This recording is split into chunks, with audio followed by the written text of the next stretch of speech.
If I can. Thanks.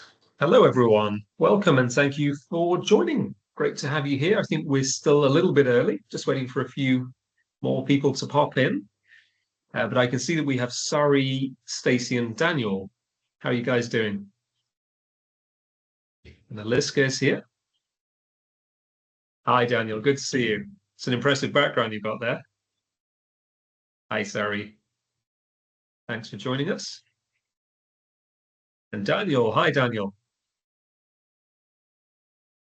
Hi, Stacey. Good to see you. Hi, Daniel. Hi, Aliska. Twice in a week. I feel very privileged. Thank you for joining us. So I guess we'll just give it maybe another minute or two for the others to arrive. So if it makes sense, maybe we could go around the room and just spend 15, 20 seconds just introducing ourselves, letting everyone know where you're based. Would that work? Okay. Shall we go with Sari? Hello, Jose. Good to see you. I think everybody's muted at the moment by default, so unfortunately.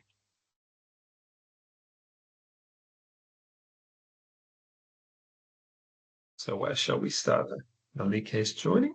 Excellent. So if it makes sense, Sari, let's come to you. If you'd like to maybe introduce yourself very briefly, mention where you're based, and ideally in one sentence what you'd like to get out of this session, ideally. Sorry, I think it's still muted on your side. It's not. Oh, sorry. Maybe it's the control element. Bear with me for one second. Cannot unmute. My apologies for that, guys. See if I can change the settings here. Bear with me for a moment. Okay. Here we are. Okay, I'm just going to change that. My apologies, guys. That's the non-techie in the room. You should be able to unmute now. Yep. You probably hear me now. Sorry. Yeah. Right, yes. We can. Good. Yeah.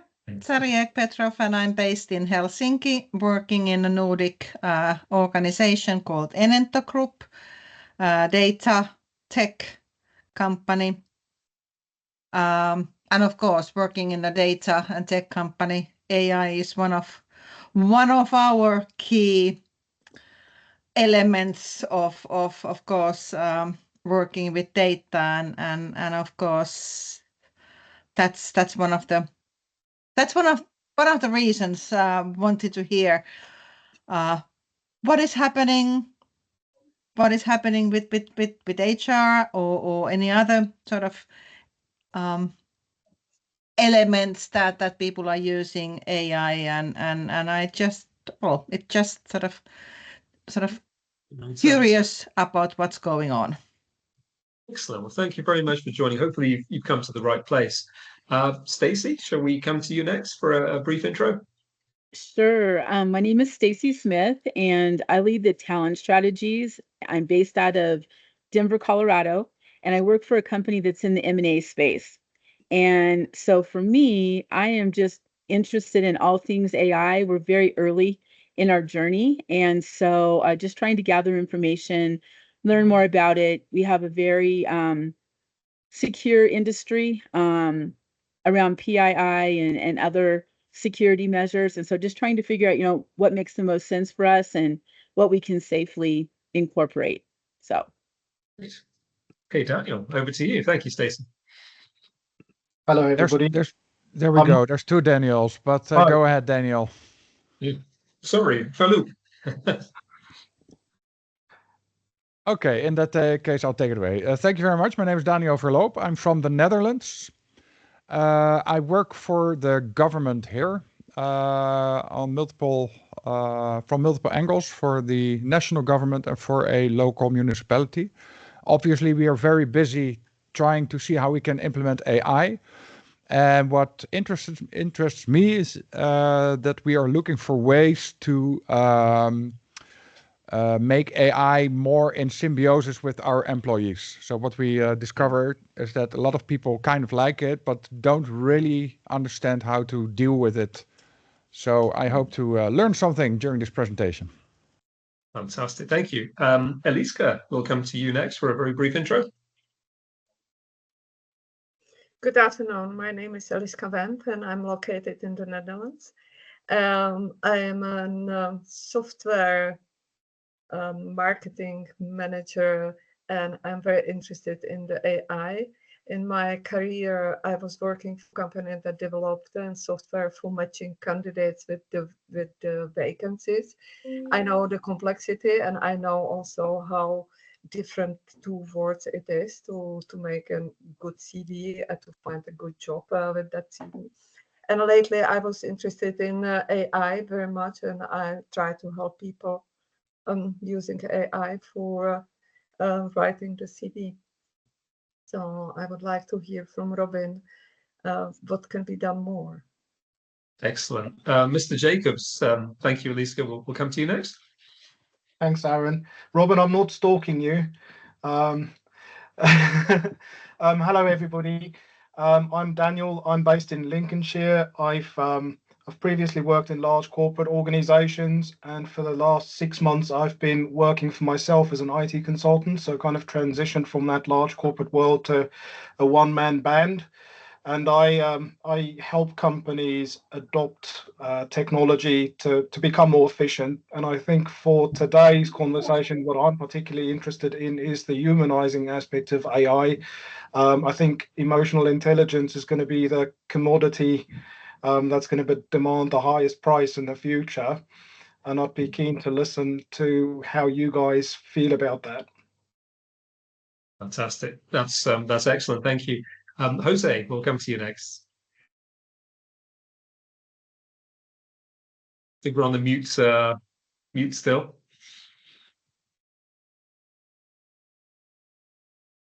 So I cannot hear you, sorry. I think it's muted. Do you have, let me just see. I'm pretty much sure I changed the settings. I'll just check again. Yeah, you should be able to unmute, I think. Yeah, done. There you go. Yeah, sorry. I didn't realize it was hidden. Okay, Jose Santiago. I'm based near Milton Keynes in north of London, about 20 minutes north of London, half an hour north of London.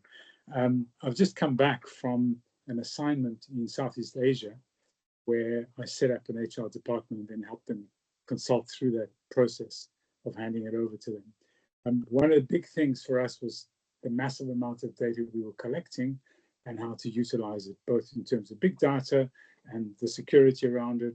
And of course, in the middle of this whole thing, the AI explosion happened. And so that's a big interest of mine. But I'm also interested in how to govern it, how to protect people from it, and how it's going to impact people in terms of critical thinking and systems thinking. Very important for people to think about those things. So that's from my point of view. Super, thank you. Melike, let's come to you next. Yeah, hi everyone. My name is Melike. I'm joining from Netherlands. I'm based here, but originally from Turkey.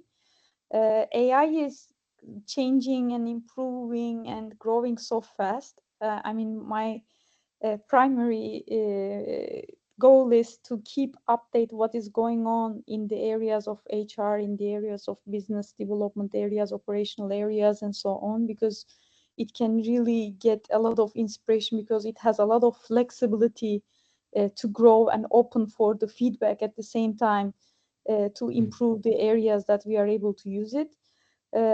So I mean, thanks for giving this chance to join to this meeting, and I'm looking forward to get more inspirations. It's a pleasure. Thank you.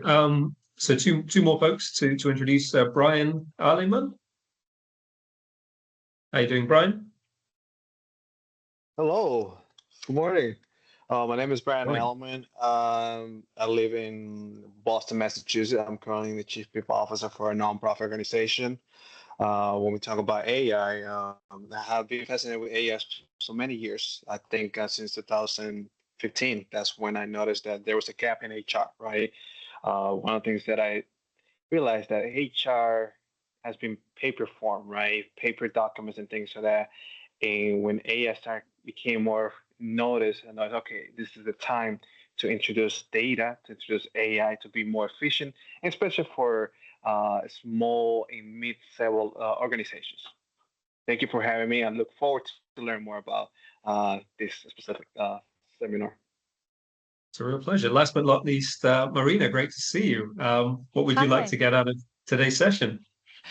Yeah, well, my name is Marina. I work at Keysight Technologies. I'm the talent acquisition manager for EMEA. And as we are hiring some potentials AI professionals focusing AI, but as well, I understand that AI will change the way we work, and as Daniel was saying, no, about these skills and how we're gonna which skills we will be need to be focused on, no, because it won't be anymore about content. It will be about how you put this content on, no, because the content potentially will be given, some of it will be given by AI. So obviously, it's a big change and a big challenge for hiring as well, no? Because the way we hire, it may impact the way we hire and the way we test our candidates, no, in order to decide who to hire. Absolutely. So many changes coming down the track and so many potential use cases here. Thank you very much for joining us today. So before I hand over to Robin, I'll just provide a brief introduction. He's our guest speaker for today's webinar. Robin is a highly experienced chief people officer and executive coach. He's held leadership and consulting roles with some very highly recognizable businesses, including Cigna, CMC Markets, New Look, PA Consulting, and of course, Selfridges. Robin is particularly passionate about innovation and the future of work, hence my great pleasure in welcoming him to today's webinar. So Robin's going to go ahead and introduce himself. He'll walk us through a few slides to showcase his views on the topic of how to humanize the AI revolution and its impact on people. And following the presentation, we'll open up the floor for a Q&A session. So as we go, feel free to raise your hands or submit a question in the chat window as we go. And without further ado, I'm going to hand over to you, Robin. Welcome to the show. Perfect. Thank you, Aaron. And I'm hoping that my screen is being shared just at the moment. It's just double check that that's the case. So real pleasure to be with you all this afternoon. And Aaron, thank you for the opportunity of hosting today's session. What an interesting topic, and it's great to get the introductions and the sort of questions that are on your mind. There's so much happening in this space at the moment. So delighted to be able to share a little bit of an insight from my perspective. As Aaron said, I'm Robin. I work as an executive coach. I work in organizational performance. I'm going to come back to performance later on in terms of the role of HR. Because I have a fundamental question about HR leadership, which is about actually, should it really be titled Chief Performance Officer rather than Chief People Officer?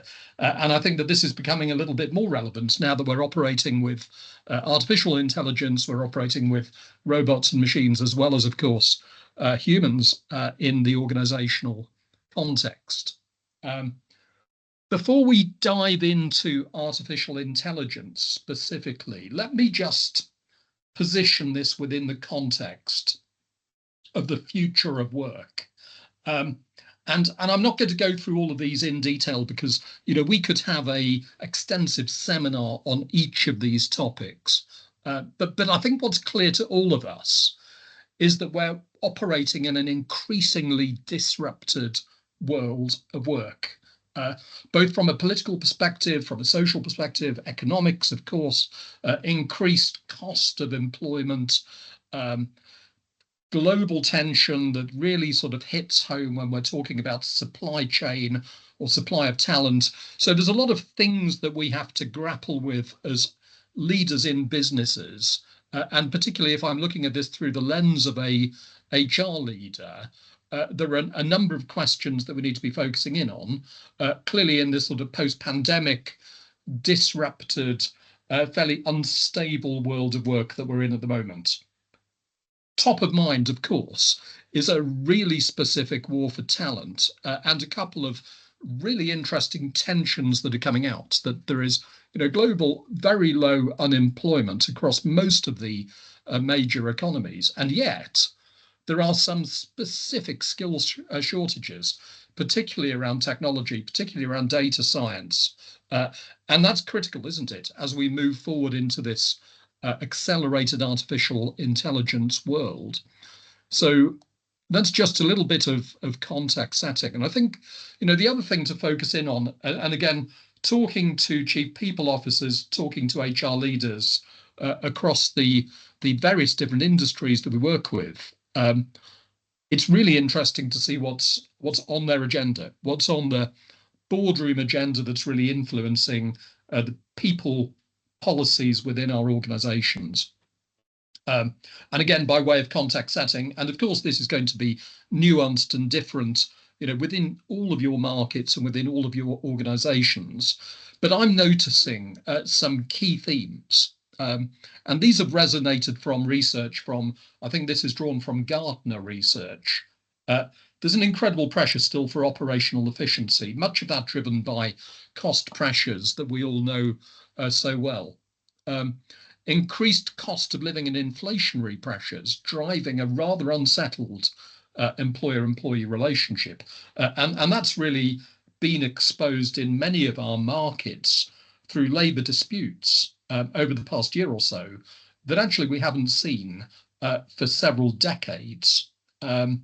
Skill shortages that we've already talked about, and of course then the transformative power of digital transformation and the organizational changes that are really essential to drive the acceleration, not just of artificial intelligence, but truly the transformation of organizations to be digital, not just to do digital, but to be fundamentally digital in the way that they operate. And I'd like to bring it back, if I can, to the world of HR. And by the way, in terms of these slides, I'm going to talk for probably 15 minutes or so, just around a few key themes, and hopefully sort of hit on some of the topics that have already been sort of highlighted. And then we'll absolutely open this up for much more in the way of discussion and get into some of the detail. But again, focusing on the world of HR and through the lens of the HR leader, artificial intelligence and automation in the HR world, which is impacting everything we do from employee attraction and retention through to engagement, throughout the employee life cycle, even into the world of leadership coaching, performance management. So those tools are now available to really augment HR capability and skills. But what's that actually doing in terms of how we operate as HR folk across the profession? So actually, it's moving us rapidly from being very admin function orientated, from being pretty operational and fairly transactional, through to a much more strategic, partnering, value-added, enabling function that's truly able to sort of work with these business leadership to articulate the vision for the future and help the organization get there. So it's an increasing strategic role. Now, you may say, well, actually, isn't this what HR has been trying to achieve for some time? And, forgive me, I've been in the HR profession long enough to have seen various different cycles of the way HR is viewed and seen and what the sort of strategy is. And HR for many years has been fighting for that strategic place at the table to really influence the direction, but against quite often increased competition, because HR fundamentally has often been seen as being the powerhouse of workforce planning, of performance management, of recruitment, and indeed all of the and payroll and pay and benefits, and all of the critically important aspects of actually keeping the employment relationship going. But it's only been in relatively rare companies that it's been a true strategic enabler and partner for future vision and future success. Now, I believe that actually the future of work and the acceleration of digital transformation, and particularly artificial intelligence, gives HR the opportunity to really claim that seat at the table, to really be that transformational change leader. So when I'm talking about AI to HR leaders, there's really two aspects to focus in on. One is, what does it mean for the HR function itself? And there, of course, we can do great things with recruitment and coaching and learning and development, all of those good things. But actually, the fundamentally important question is, how can we enable business success? Not just HR efficiency, but business success. And that's a broader question. That's a much more strategic question in terms of how HR operates and how HR really influences the direction of organizational performance. So back to my theme of the chief people officer, in effect, being chief performance officer within the organization. But what is the impact in terms of how we operate? What is artificial intelligence actually doing for us within businesses? And of course, the transformative power of AI, and there's been some really interesting research published, well, that's pretty frequent, isn't it, in terms of headline stuff. But BCG, Boston Consulting Group, last week, talking about artificial intelligence and a major research study that they've done, not just increasing productivity, but critically expanding capabilities as well. So enabling people to really tackle tasks that they would not have been able to tackle before, because they either didn't have the experience, they didn't have the know-how, or they didn't have the access to the information. So that's a transformative impact on the way people are operating. We are, of course, seeing disruptive impact on the employee base, and particularly when we're looking at customer service organizations, retail organizations, financial services operations. There is critical impact here. So, however much we talk about AI being a partner and augmenting work, the reality is that there will be a requirement for fewer people in many industries. So that's going to lead to us to need to rethink how we strategize and plan for our workforce for the future. Klarna is a major European payment provider, and they've recently announced they're going to halve their workforce because of advancements in technology and AI. That's one example. There are many examples out there. So I think, we are naive if we step aside from the issue of the impact on work from a potential redundancy perspective. We do need to keep that in mind as we go through. And I'm going to come back to that in terms of the fear, the anxiety, and the concern that provokes within our organizations. But fundamentally, the impact of AI in the world of work, right across the entire spectrum, how we organize organizations, how we build our structures, how we lead, and the skills, of course, and the capabilities that we bring into the organizations. And it was great hearing in the introductions talking about candidates and CVs and how that world of recruitment is changing. It is. What I'm noticing across the recruitment world is that AI is making life much easier for candidates, because you can do a lot of good stuff with your CV. You can get nice cover letters and the rest of it generated quite quickly. But the risk here is that actually what we're doing is we're producing a huge volume of very low quality applications and flooding the vacancy, the recruitment market, with stuff that doesn't really have high impact.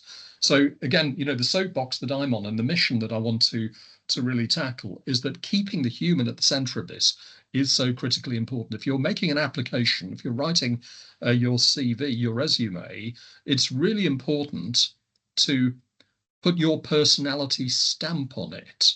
Tell your own unique story, build your narrative. And I know that's becoming quite specific in terms of one application, but in fact, that theme resonates across pretty much everything we're talking about from a technology and an AI perspective. It can do a really good first draft. It can be your very capable and your very able assistant.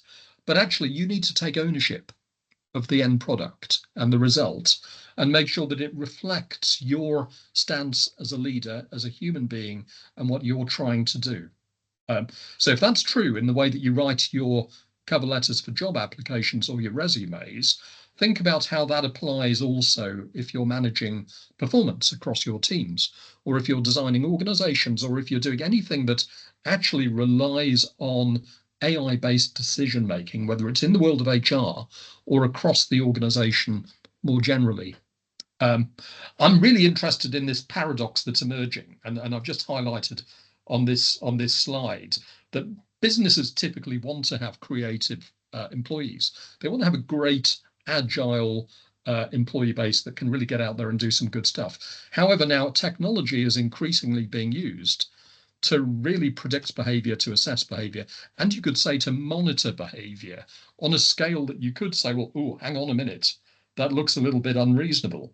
So again, when we're looking at artificial intelligence, please be aware of the ethics. Please be aware of the need for responsible AI use to really make sure that there's transparency and that there's trust in everything that we're doing. Otherwise, it becomes a little bit sort of standoffish. It's very machine orientated. Decisions can be made that are later regretted. I was reading one particular case of an employee termination that had actually been started by an algorithm that really generated a performance management decision that actually led to an employee termination. So that for me said, well, actually, hang on a minute, that's a little bit dangerous. So where is the human in that equation?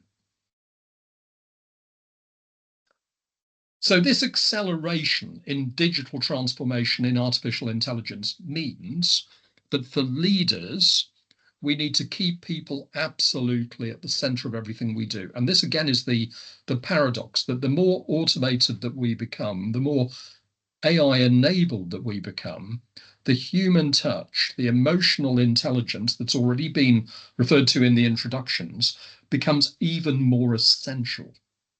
And that flows through into the critical capabilities and skills that we need as HR leaders, or that we need as business leaders, as we're designing our organizations, delivering performance, enabling customer results. Whatever our element of leadership within that value chain is, the human element is key.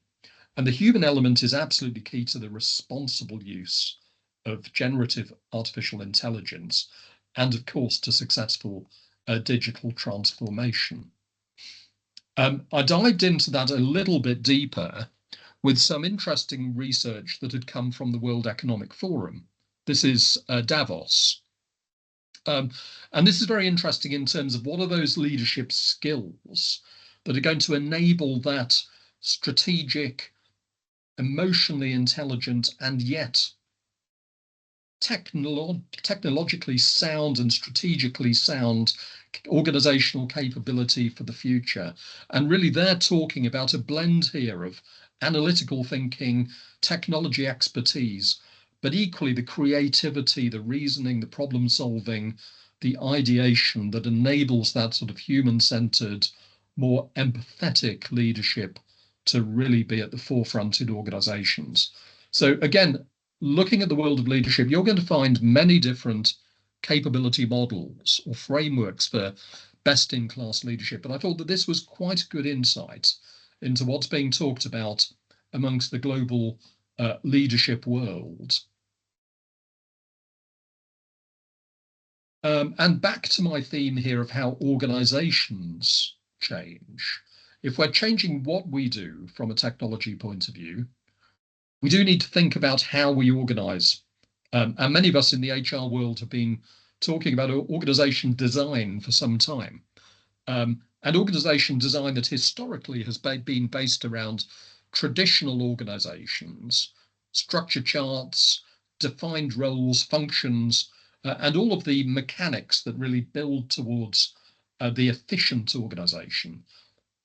This is rapidly changing to a world of ecosystems, of flexibility, of fluidity, where organization boundaries are being broken down. And really it's about task and it's about skills and it's about partnership. So again, in doing that, not only is the technology superbly important, but the emotional connectivity for people to partner together, to work together, even if it's beyond the scope of the traditional functional role, becomes increasingly relevant. And some of the work that I'm doing with a number of startup organizations is really quite interesting in this space because they don't all have the capability or the resources or the the depth of experience of some of our large global corporates, but what they do have is the speed, the agility, the mindset, and the culture to succeed. So it becomes a two-way street of learning here. If you can bring together an ecosystem of people that have got the mindset to achieve and to deliver results, and you can build that capability within the established organization, then you can achieve fundamental transition and change and build a culture which is very agile and very learning in its orientation. So, for me, the real benefits of technology transformation, digital transformation, and acceleration in AI will only come when we fundamentally look at how we organize our structure and our organizations going forward.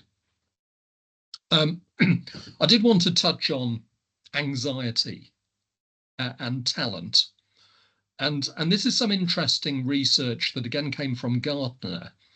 And they're talking about they do a lot of good analysis of employee sentiment. And what they're saying here is that there is a significant decrease in what's called intent to stay. So effectively what that's saying is that more people are likely to leave your organization than they were 2 to 3 years ago, looking at this analysis. And it's quite a sharp drop. And it's driven by concern and fear over artificial intelligence taking your job. So what that's telling us is that people are scared, they're frightened of what artificial intelligence is going to do to their very specific job. Now, for all the things we've already talked about, there could, of course, be that threat.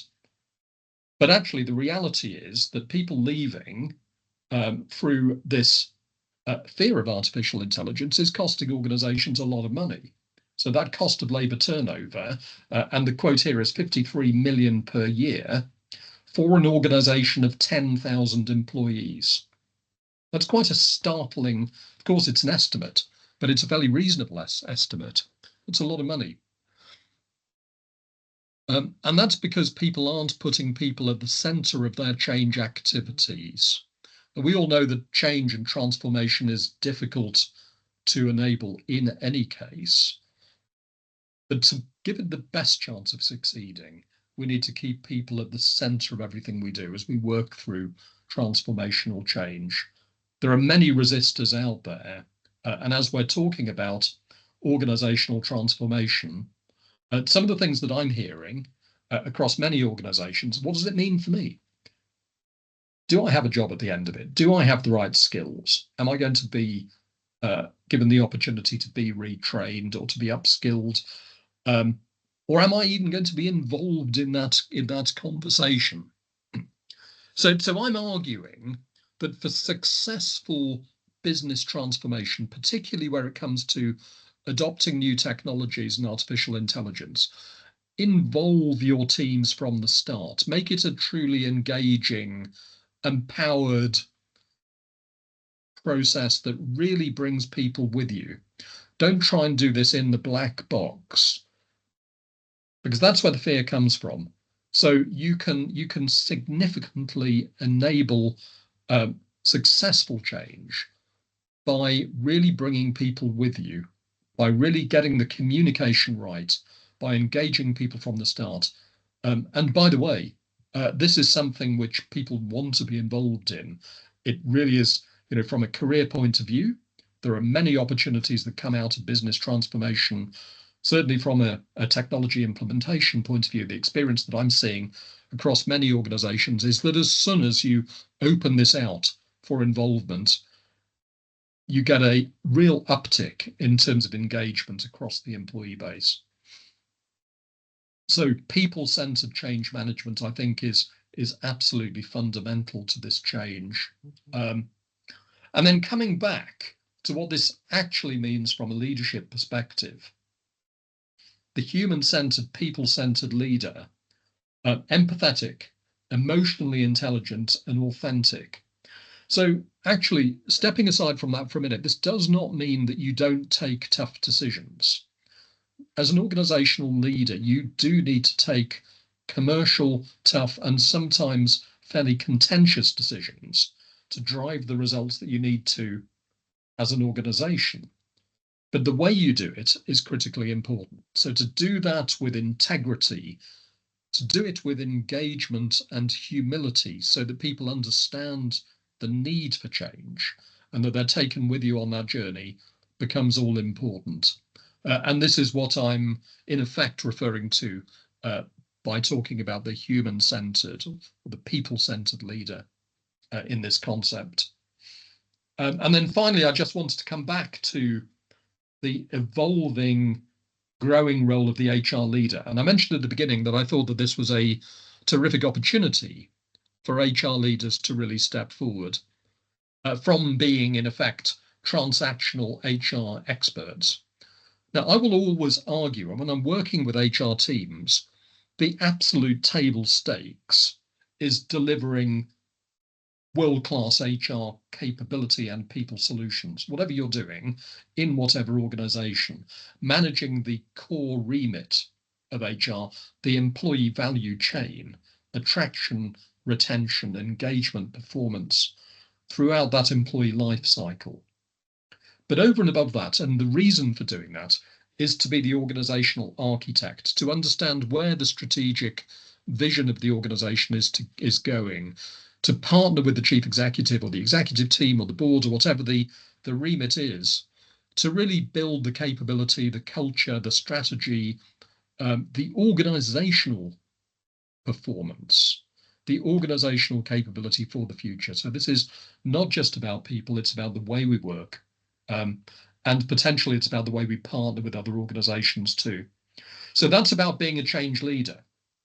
And that's why if we come to the central message here from an AI perspective is that this is an opportunity for HR leaders to transform not just the HR function itself, but to really be that leader within the strategic concept or the strategic context of their organization.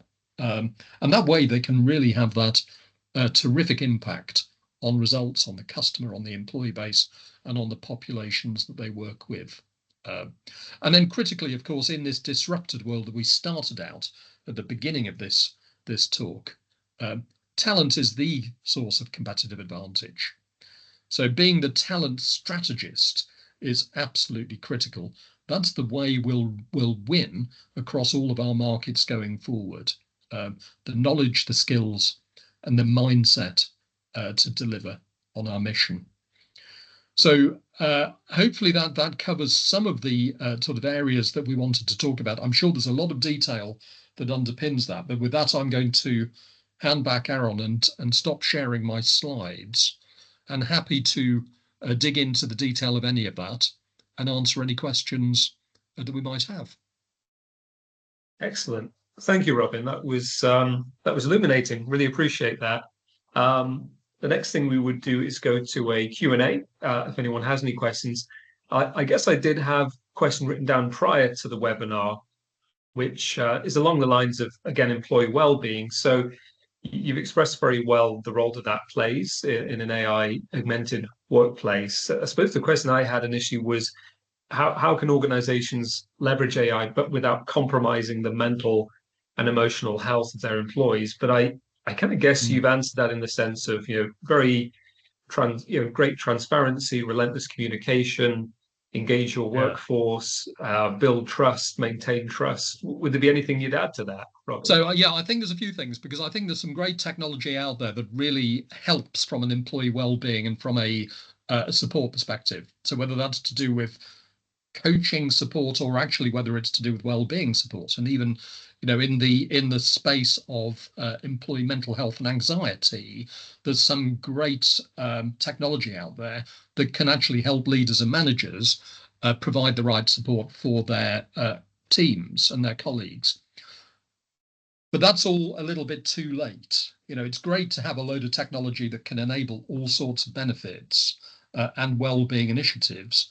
But actually, it comes down to leadership itself, and it comes down to management. And this, to your point, Aaron, is where the human-centered manager comes in.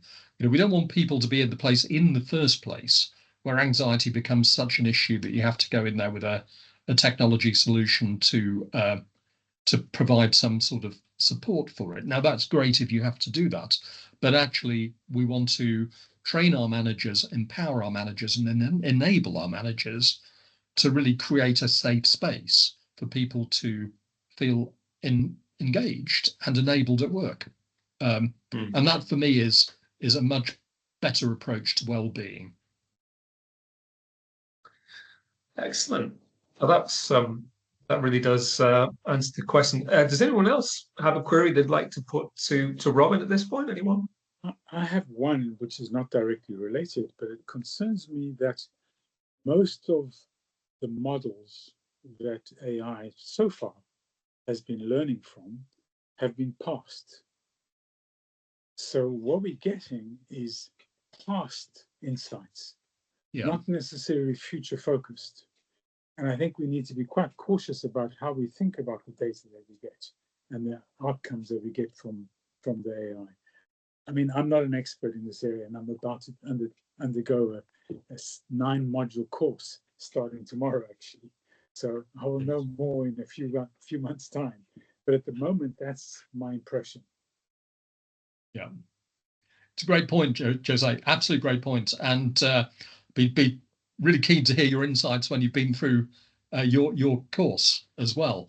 Yeah. But I absolutely agree with you that the data that goes into these models is it's critically important that we then have a sort of critical view of the information that comes out, and that's why I do think it's risky to rely on data that is uncleansed and that's historical looking without any thought to actually what is the decision that it's helping guide you towards. Yeah. So that way, I think artificial intelligence is part of the solution rather than the whole solution. It's an enabler. Exactly. I agree with that. Yeah, I mean, Meta had a real problem when it picked up one of the systems picked up a whole lot of hate-related issues and started using them in their responses. Yeah, they had to shut it down. This is 2 years ago, but I know. Yeah. Well, there are some interesting stories out there for sure. I know there's been, there was a great case study with Uber Eats, where it was, sending people on all sorts of missions to the wrong place and then penalising the drivers, and it all down to the wrong data going into the algorithm. Yes. So you have to be careful. I think big organizations have an advantage in that you can use your internal data. So you've got control of it. At least you've got some validity, and you've checked it, and you've probably cleansed it, and you've done some scraping. So I think once you've done some of that, you've got some security. But when you go out there, you really need to validate what's coming in and where it's coming from. Yeah. I think you made a good point about the CVs. Start with the first round, then check yourself. Yeah. Thank you, Jose. That's awesome. Yeah. Any other questions from anyone at this point? Yeah, I did possibly have one other one. I have another one. Oh, you do? Please go ahead. Another one. I'm very curious to know how, and I've spoken to organizations like SHL and a little bit of Korn Ferry, one other, I forget who it was now. Anyway, it doesn't matter. And how we are going to predict behaviors in the future when the future of work is going to be so different from the past. We haven't created a model for the future of work, and yet we're relying on everything we've done in the past to assess people for the future. I'm just completely baffled about how we are going to identify potential and the behaviors we want in the next 5 years. And again, that's a great point. And in a sense, you can't, because if we're saying, well, actually, the future of work is unknown, it's very uncertain, it's going to go in many different directions, we can hypothesize about what that is going to look like. And the capabilities, I talked about some of them. It is a hypothesis, isn't it, that this future acceleration of artificial intelligence will go in the direction that we're shaping it to go now. And I think it's most likely that will be the case. There will be, of course, a disruptive change on the way that will shape our thinking. But Jose, the one thing that you can absolutely rely on for leadership capability in this space going forward is the ability to learn and to adapt. And I think if you look at capabilities like that, you can stop yourself becoming kind of entrenched in current thinking, and you can adapt and evolve as it goes in a minute. And I hope that's not a sort of cop-out answer, but I think truly leadership capability for the future is the ability to learn and to adapt. I think, I mean, I'm sorry, we were kind of monopolizing this, and I don't intend to, so I'll shut up after this one.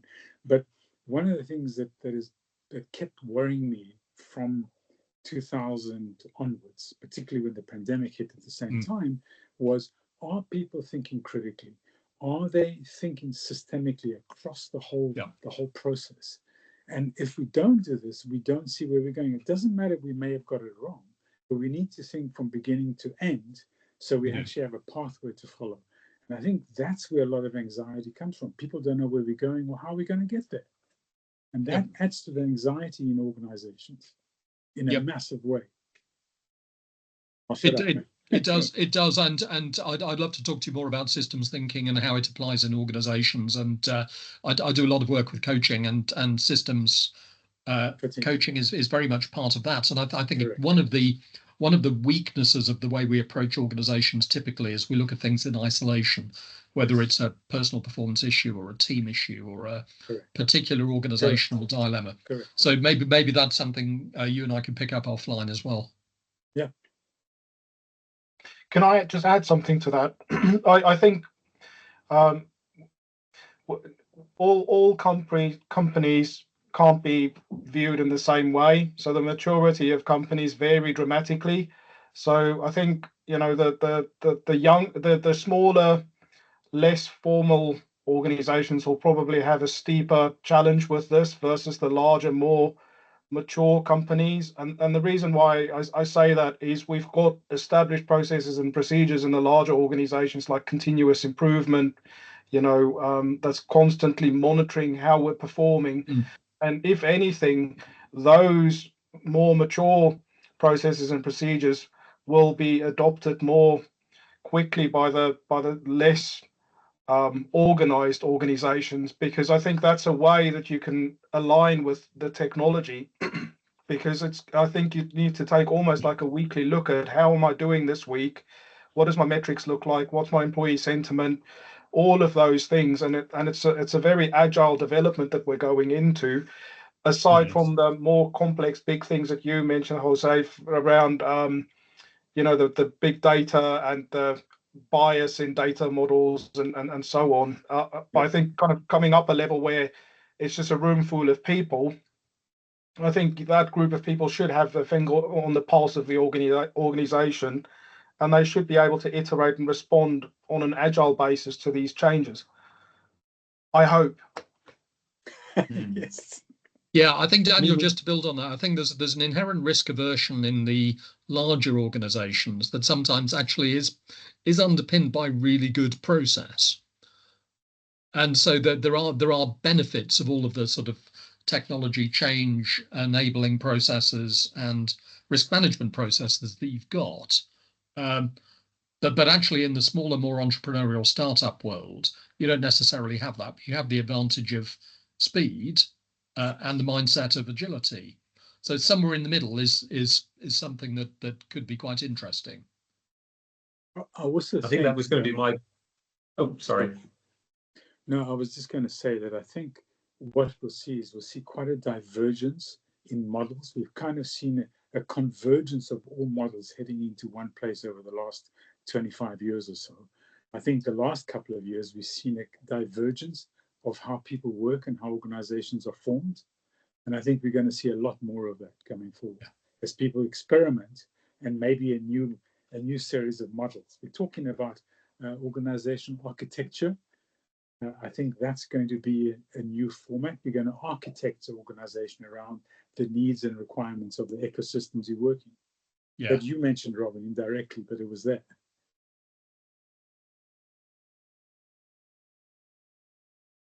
Yeah, I was going to echo, I think, Robin's point about the agility and greater appetite for risk of smaller companies that have the advantage. If you look at the technology and the capabilities now to build completely bespoke AI systems internally, that there is perhaps that competitive advantage that can be realized by the smaller, more agile companies out there.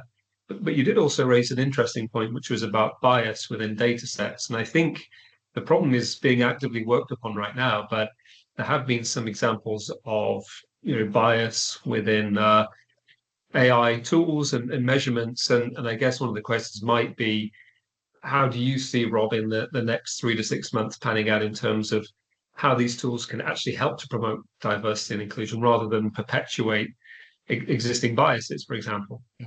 I think they can. But because I think as we look at the data sets that go into artificial intelligence, and as we embrace sort of emerging technologies, it gives us an opportunity to refresh how we look at our organizational processes and decisions. So it's a fresh approach. If we're looking at recruitment, we shouldn't be just doing it in the old way and automating what we've always done. So there is an opportunity to, and a little bit like, Jose was saying about sort of future-orientated skills, there's an opportunity for us to reinvent how we want to do things. And so if that means that we can be more inclusive, and we can, then let's enable that through technology and through behavior. So I think we've got an opportunity to really learn and to change. Yeah. Excellent. Yeah, no further questions from my side. Does anyone else have anything they'd like to get off their chest, as it were? Yeah, I would like to ask Robin, from your experience, from your work with the HR professionals, what are the biggest challenges they have today? The biggest challenges? Well, I think the big challenge at the moment is the scarcity of talent, particularly in some of these absolutely critical roles that enable change.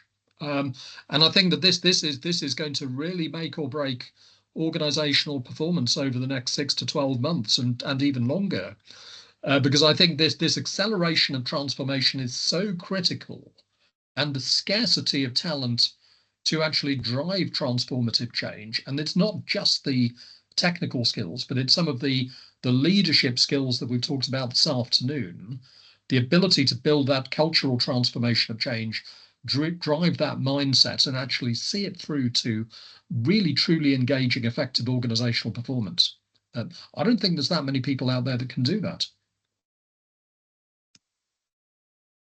If I may just ask you something, right? So it is fascinating what you're saying, and it's so true, right? Would you say it's a generation of people being afraid of changing, especially when AI is coming, right? Yes. In today's workplace, right, you have 5 different generations, right, from baby boomers to Gen Zs, right? Yeah. Each generation brings that different skills. This is just one personal experience, right? I noticed that the changes of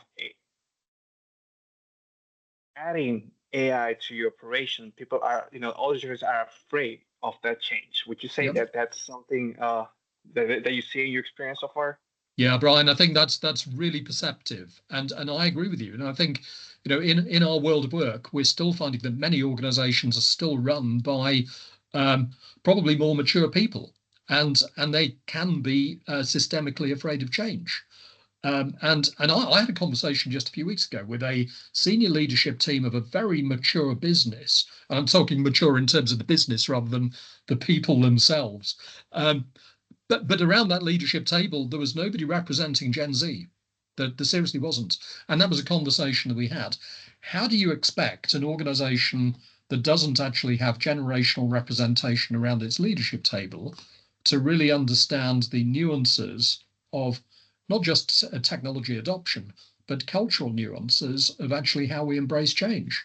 So I think you make a really good point. And I think if we go back to, Aaron's perspective on diversity and inclusion, I think as organizational leaders, we need to look at the diversity of our thinking from a generational perspective to really make sure that we embrace all facets of enablement of change. And I think we can accelerate that by actually saying we can learn. We can learn from the agility and the speed and the pace of change that we can see from Gen Z, from millennials. Does that help, Brian? I mean, I think, yes, it did. Thank you. In terms of, from an HR point of view, I think there's a need to change how HR sees the business and its people. For me, that's a real barrier. In many cases, HR, and I'm an HR person as well, tend to be super conservative about keeping the status quo. And that's a real problem. Yeah. And the command and control model does not work. Yeah. It hasn't worked for 20 years, but that doesn't matter. That's it. You've hit the nail on the head there about that paradox of control. Yeah. And that's it. It stops us changing and growing. Yeah. Sorry, Sari. No, sorry. No, I just have to. I have to totally disagree, because I mean the HR people I've seen. I mean, the change is very much driven by HR and people operations, and they are the ones who are studying the what is happening in the leadership, in the culture, and they are actually. I sometimes wish that we would have not HR conferences, but really also the business people would be in the conferences, because I think we are actually driving the change and not the status quo. That's terrific absolutely terrific to hear. Absolutely. That's music to my ears. And that's how it should be. Yeah, exactly. Yeah, I think, but of course it's we are different, and it's different people with different approaches. But I think making generalizations, I think it's very, very dangerous. This is true. It is true, yeah. But I still won't take it back, because I see it all too often.